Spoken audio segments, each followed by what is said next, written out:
This is my Michael Kors tote. This thing is massive. And I like it because if you look at the other bag, it's like singed kind of like this. And so I'm not really able to fit documents in there.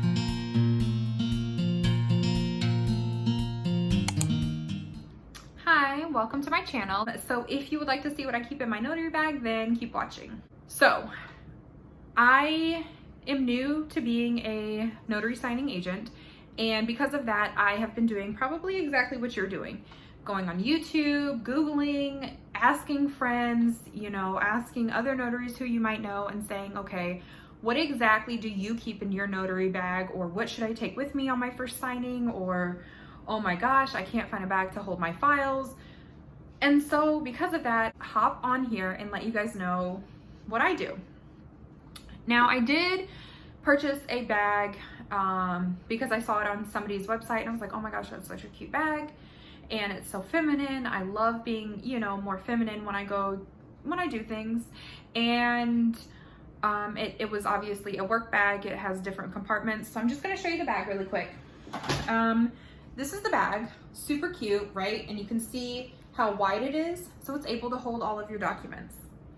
And now when you look inside, you'll see that it has different compartments. So you have one to keep all of your documents, this right here to hold your laptop, and it has like a thick padding. And then down here, you can keep more documents or whatever you need. And so I purchased this bag. I got this bag from Walmart for $37. Actually, I'm super impressed. I've never seen it inside of Walmart. I literally had to go on their website and purchase it. No big deal. Now, I will say that I do love this bag simply because it does have different compartments.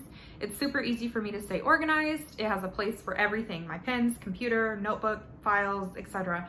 So I do really like this bag. One thing I don't like about this bag, even though it claims that it's 17 inches in width, which if you know about legal documents, they're 8.5 by 14. So I was like, of course my legal file will fit in this. Unfortunately, maybe it will, but when I tried, it wasn't, because I use manila folders. So I have two. I have the standard, manila folder, and then I also have the legal manila folders. And I was finding that I really could not fit the legal in here.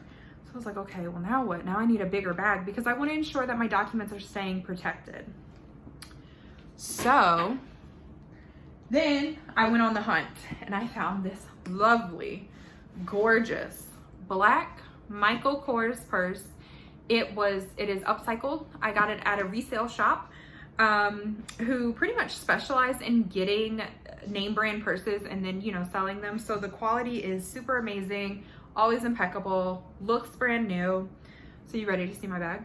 It does not have all the compartments that this other one has, but I love it just as much.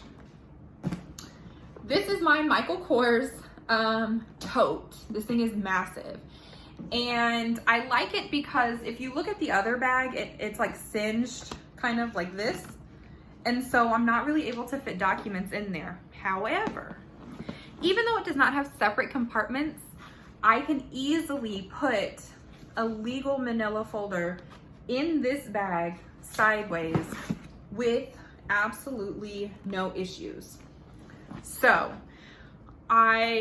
now that I've shown you why I use this bag, now if I run into signings that I might even carry that bag if it matches my outfit, the pink one, and I can easily just turn the loan document sideways. If it's legal, it's really not a big deal.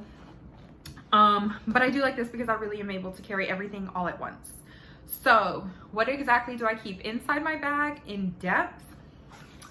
Of course, I will keep my folders. If you notice, I do paper clip my business card to each folder. When you go on signings, 9 times out of 10, I want to say 99% of the time, you are required to give a duplicate or a copy to your signers. And so when I do, I will give it to them in a folder. It just looks a lot more professional, and it'll have my business card on there so that way I don't forget. So as soon as I purchased these, I literally sat down, put a show on, and paper clipped a business card to every single manila folder, whether it's legal or regular size. Next, I keep my planner. Now, I keep my planner because it is, I know some people, it's a technological age, right? So everybody wants to keep their everything on their phone. But for me, it's easy for me to keep everything also in my phone, right? Because it sends off reminders. But I also like having it physical copy, because if I'm on the road, which if you're a notary, you're gonna be on the road. If somebody calls you or you get a request and you need to click on it immediately, you really don't have time to stop, look at your phone, go through your calendar, see what you have. You know, it really lets me know, like, okay, on this date at this time, you have a signing. And I like this calendar because it's pretty big. And so what I mean by that is, when you look at the date, this is just one day, okay? And so right here, it gives the times from like 6 a.m. all the way down to like 9 p.m. So when I flip to the actual day that they're asking me if I'm available for, I'm able to see what time, what location, you know, how long I expect to be there, etc. And so I just like to keep a physical planner. You do not have to, but I myself do. Next, in my state, it is not required to keep a journal for your notary records. However, because it's not required in my state, I don't force anyone, and I won't force anyone to you know, give me their thumbprint, but I do want to keep it with me. And even if they refuse to, you know, give their thumbprint or signature or what have you, I still want to write everything down. Just for my records, I want to make sure that I'm on top of everything, because God forbid somebody comes back and says that I did something wrong. I want to be able to look at the date and time that I was at so-and-so's place and show like I was there. You know, it's obviously the documents I turned in will match the date and time that I did this. So that's just for my personal records, again, because my state does not require it. If your state requires it, then obviously you'll need to carry that with you. Now, what I also will keep is, I keep all of my pens. So like in this bag, in the pink bag, we're reverting back to this bag. It has a little zipper right here. So I tend to put like all of my pens in here. Always make sure that you keep black and blue. When you start to get signings, it is very, very, very, very crucial that you read what is required of you when they send the assignment to you, okay? Some requirements, most of the time, it'll be black ink, but there's other times that it'll be blue ink. And you have got to fill them out and have the signer and yourself fill out the documents in the ink that they are wanting. So always keep black and blue pens. Always, forever and ever and ever and ever and ever and ever. Always keep both colored pens. Now, also, I keep my seal. As a notary, this is something that is common knowledge. But, you know, I've seen a lot of videos that don't really say they keep their seal. They just show all the documents. So I do keep my seal in here. When I get home, I have my own office.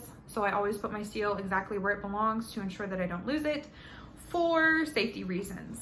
And then kind of like the last few things that I'll keep is, like, I have a document protector, like an accordion file. So if it's raining that day, I might put all of my documents in there. Or if it's snowing, if there's any type of precipitation, I'll put it in my document protector to ensure that the documents do not get damaged in any way, shape, or form. And that's really it. Always keep spare business cards. If you haven't purchased business cards, it's really not necessary if you're new, but for me, I chose to do that in the very beginning because you never know when they might need another notary for anything, power of attorney, living will, what have you. And I kind of just always want to be prepared. So if they ask for additional business cards for maybe their friends and family, I'm able to give them more than the one that I paper clipped on my folder. Yeah, also, I do not have it yet. I am purchasing a mobile scanner. There are some requirements from services that require you to scan back within the hour. If that's the case, you should have a mobile scanner that can hook up to your computer and then like hop over to a McDonald's or Starbucks or whatever, log onto their Wi-Fi and then scan it right back. Really not a big issue. So that is my next thing. They're not that big. They're literally like maybe this size. They come in a portable carrying case and you can easily throw it in your bag. It will more than fit. I assure you. Thank you so much for watching my video. I hope that you enjoyed it. I hope that it was a little bit informative for you. If you have any questions, feel free to comment below. And I will link where I got the pink bag from. I can't really link where I got my Michael Kors from because, like I said, it is an upsale. So I didn't get it from like Michael Kors themselves. I got it from a resale shop. But anyway, yeah, I really hope that you guys enjoyed this video. I look forward to you guys coming in and clicking on my next video. And with that being said, I wish you guys all the best and good luck.